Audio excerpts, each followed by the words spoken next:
ছাপ্পা রুখে দিতেই কি ভোটের হার কমলো বাংলায়? বিজেপি তৃতীয়বারের জন্য সরকার গড়বে। আর্টিফিশিয়াল ইন্টেলিজেন্সের মাধ্যমে ছাপ্পা রুখে দেওয়া এবং পরিযায়ী শ্রমিকদের ভোট দিতে বাড়ি না ফেরার কারণে 23% মানুষ ভোট দেননি। এদের মধ্যে বিরাট অংশ আবার হিন্দু। রাজনৈতিক দলগুলোর দাবি ভোট দানে এগিয়ে মুসলিমরা। এ কারণেই উত্তরবঙ্গের বেশ কিছু আসনে জয়ের স্বপ্ন দেখছে তৃণমূল, যদিও বিজেপির দাবি তৃণমূলের স্বপ্নের গুড়ে বালি। ফল প্রকাশের পর তা তৃণমূল বুঝতে পারবে। এবার আসি, কেন ভোটের হার কমলো। প্রথম দুই দফা নির্বাচনে গতবারের তুলনায় ভোটের হার কম, আবার প্রথম দফার তুলনায় দ্বিতীয় দফায় ভোটের হার আরো কম। অথচ ভোট দিতে নানা ধরনের কর্মসূচির মাধ্যমে উৎসাহ দিতে সব ধরনের চেষ্টা করেছেন জাতীয় নির্বাচন কমিশনের সদস্যরা। ভোটের দিন প্রধানমন্ত্রী নরেন্দ্র মোদী, বিজেপির সর্বভারতীয় সভাপতি জেপি নাড্ডারা ভোটের ভোটারদের ভোট দিতে আহ্বান করেছেন। এমনকি ভোটারদের বাড়ি বাড়ি গিয়ে আরএসএস এর কার্যকর্তারাও ভোট দিতে প্রচার করেছেন। তারপরও কমেছে ভোট দানের হার। নির্বাচন কমিশনের হিসাব অনুযায়ী 2019 সালে লোকসভা ভোটে দার্জিলিং, রায়গঞ্জ এবং বালুরঘাট আসন তিনটিতে ভোট দানের হার ছিল 80.62%।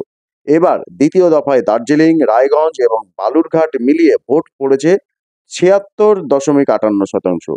কেন 4% ভোট কম পড়লো তা নিয়ে নির্দিষ্ট কোনো সিদ্ধান্তে পৌঁছাতে পারেনি রাজনৈতিক দলগুলি, ধনদের নির্বাচন কমিশনের আধিকারিকেরাও। রায়গঞ্জ, বালুরঘাট, চোপড়া, শিলিগুড়িতে তীব্র গরমের জন্য যেমন ভোট কম পড়তে পারে, তেমনি প্রযুক্তি নির্ভর নজরদারিতে ভুয়ো ভোট কমেছে কিনা তা নিয়ে ইতিমধ্যেই শুরু হয়েছে চর্চা।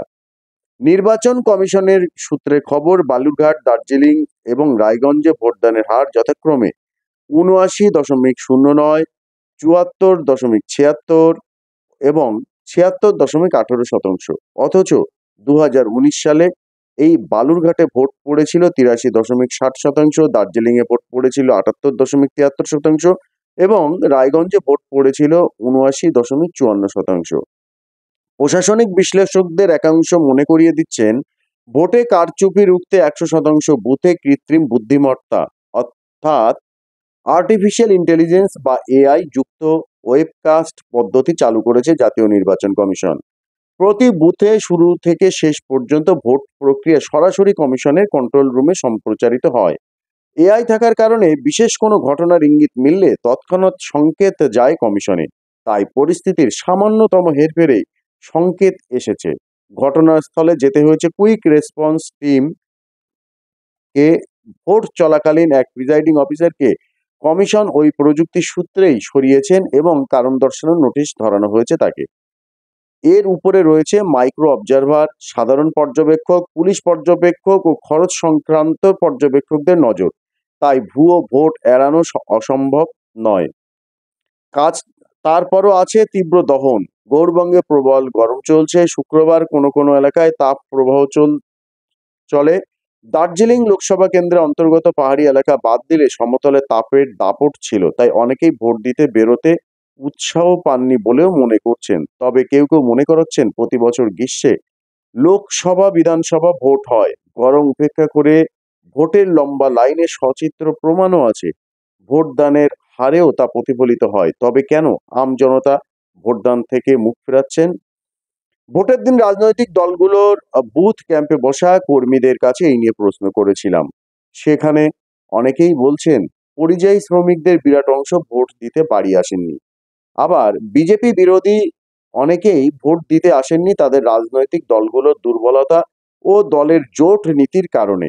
যেমন এক্ষেত্রে উল্লেখযোগ্য ভাবে তীর কিন্তু তৃণমূল তুলেছে বামেদের দিকে। বহু সচেতন ভোটার আছেন যারা আবার শাসক বিরোধী দলগুলোর জননীতি থেকে সরে আসার কারণে ভোট দিতে আসেননি। উন্নয়ন নিয়েই কিন্তু লোকসভা ভোট হওয়া উচিত ছিল। সেখানে দেখা গেল শাসক অর্থাৎ কেন্দ্রের শাসক বিজেপি এবং রাজ্যের বিরোধী রাজ্যের শাসক তৃণমূল ও বিজেপির অন্যতম বিরোধী দল, তারাও কিন্তু উন্নয়নের নিরিখে যে ভোট সেটা আহ, সেদিকে তারা যাননি। এমনকি কি কি উন্নয়ন করবেন সেই দিশাও দেখাননি। এর কারণে অনেক সচেতন মানুষ কিন্তু মুখ ফিরিয়েছে, কারণ তারা মনে করছেন নানা রকম ভাতাশ্রী, এগুলো আর যাই হোক উন্নয়ন নয়।